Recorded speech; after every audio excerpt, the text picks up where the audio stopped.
Perkenalkan, nama saya Dameria Hutapea.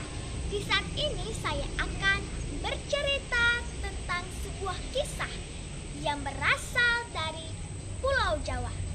Selain kisah ini bagus, kisah ini juga sangat luar biasa menginspirasi. Judul kisahnya adalah Kisah Perjalanan Panji Semirang. Awal kisah terdapat 3 kerajaan yang terletak di sebelah timur Pulau Jawa, yaitu Kerajaan Daha yang masyhur, Kerajaan Kahuripan yang sejahtera, dan Kerajaan Gagelang yang makmur. Raja Daha memiliki 2 orang putri yang cantik jelita.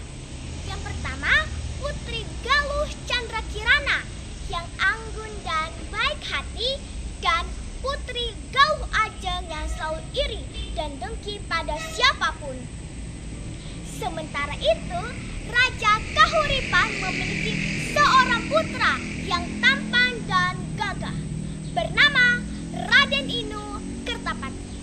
Cerita bermula dari kedekatan antara Galuh Candrakirana dengan Raden Inu Kertapati, karena orang tua mereka sudah bersahabat sejak lama.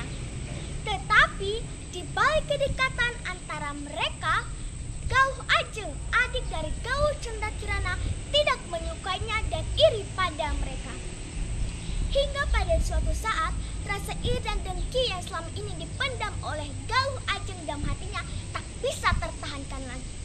Dewi Liku, ibu dari Galuh Ajeng, ketika mengetahui hal itu, segera membantu Galuh Ajeng untuk menyingkirkan semua kebahagiaan yang ada di kerajaan Daha. Dewi Liku pun mencampurkan sesuatu ke dalam minuman sang permaisuri dan meminta tolong kepada Galuh Candrakirana mengantarkannya kepada permaisuri.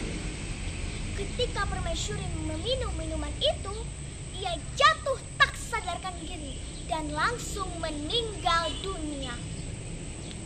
Akhirnya, Dewi Liku dan Galuh Ajeng memiliki kesempatan untuk melanjutkan niat jahat mereka, yaitu untuk mengusir Galuh Candrakirana dari kerajaan Daha. Ibu Mahadewi yang mengetahui rencana busuk dari mereka segera membawa pergi Galuh Candrakirana dari kerajaan Daha bersama-sama dengan orang-orang kepercayaan mereka. Setelah mereka berjalan begitu lama, akhirnya mereka berhenti di sebuah hutan yang sangat lebat. Hutan itu bernama Hutan Amarantaka. Hari, minggu, bulan, tahun berlalu begitu cepat. Galuh Candrakirana yang sekarang telah berubah menjadi sesosok kasatria yang tangguh, bijaksana, dan baik hati. Orang-orang di sekitarnya mengenalnya dengan panggilan Panji Semirang. Hingga pada suatu saat, Galuh Candrakirana menahan dan mencegat barang-barang hantaran dari kerajaan Kahuripan untuk kerajaan Daha. Setelah Galuh Candrakirana mengetahui bahwa itu ada barang-barang persiapan untuk pernikahan, ia berpesan apabila kerajaan Kahuripan ingin barang-barangnya kembali, maka pangeran dari Kahuripan sendirilah yang harus datang mengambil barang-barang itu. Lama tak berjumpa, akhirnya Galuh Candrakirana dapat berjumpa dan berbicara langsung dengan lelaki yang dikasihinya. Malang untung tak dapat diraih, malang tak dapat ditolak. Pernikahan antara Raden Inu Kertapati dan Galuh Ajeng akan segera dimulai. Tetapi entah dari mana asalnya, tiba-tiba api besar muncul dan menjalar kemudian membakar seluruh kerajaan Daha. Jadi pernikahan antara Galuh Ajeng dan Raden Inu Kertapati dibatalkan.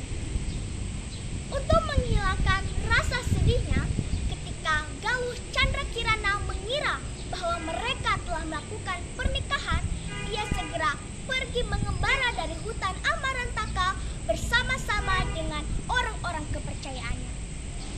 Namun Dewata Agung sungguh sangat adil. 3 tahun perjuangan Galuh Chandra Kirana penuh harapan dan doa dikabulkan. Mereka dipertemukan kembali di kerajaan Gagelang.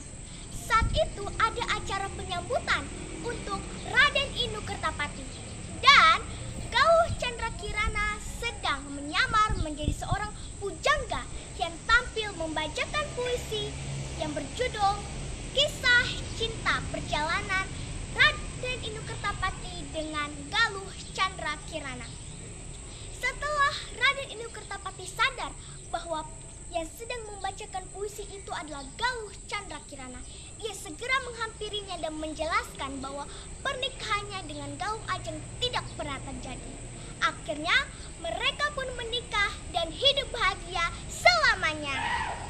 Nah teman-teman, kita dapat mengambil kesimpulan dari cerita ini, yaitu orang yang sabar dan ikhlas akan mendapatkan kebahagiaan yang melimpah-limpah. Tetapi orang yang jahat dan iri hati hanya akan mendapat kesia-siaan. Demikianlah cerita singkat saya tentang